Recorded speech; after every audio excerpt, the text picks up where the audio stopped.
A little more than 2,000 people call Orleans home, but for a small town, they host lots of celebrations through the year, bringing in more people than actually live there. This week, we'll introduce you to a group that wants everyone to know Orleans is there and ready for even more visitors. It's the feature of this week's Smalltown Sunday.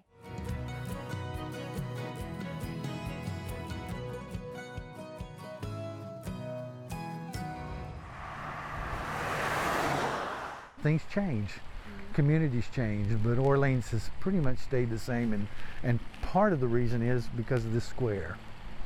It's just such a drawing card for our community. In the oldest town in rural Orange County, Indiana, stands Congress Square, a public park that's been there almost as long as the 200-year-old community. It was founded in 1815 when Indiana was still yet a territory, and the lot that we're standing on is called Congress Square, and the founders of Orleans set aside this property with the intent it could be used for anything the territory or the county or the town needed.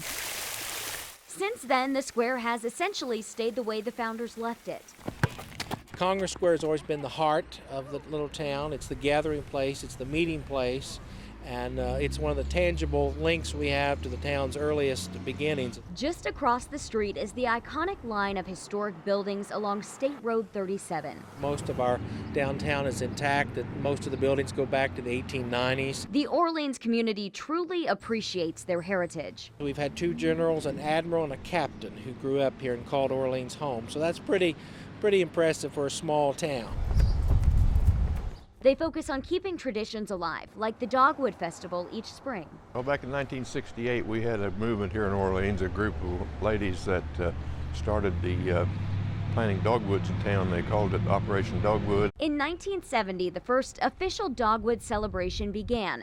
From a parade to parties and pageants, the festival has grown and is now a major fundraiser for organizations in town. I've seen estimates on parade day of up to 5,000 to 6,000 to 8,000 people in town. So it's pretty well attended. John Noblet is the publisher of the Progress Examiner, the weekly newspaper in Orleans. It was first published in 1879, and John's owned the paper since the 1960s, focusing on life and the welfare of Orleans residents. I have traveled a lot of places, been a lot of places, served in the military, and I wouldn't live anyplace else but Orleans. That's the sentiment from many of the 2,100 people in town, a sense of hometown pride, where there's just one elementary and high school. I was an Orleans Bulldog. My sons and daughter was Bulldog, and my grandchildren are Bulldogs. Again, it's just kind of the small town feel, and Orleans is a very, someone described it as an ideal small town, and I think that's what you see and what you experience when you come to Orleans. If you visit, you'll experience a different way of life. When I go to the larger towns, I get a little overwhelmed in traffic because I'm used to just being behind an Amish buggy or a tractor.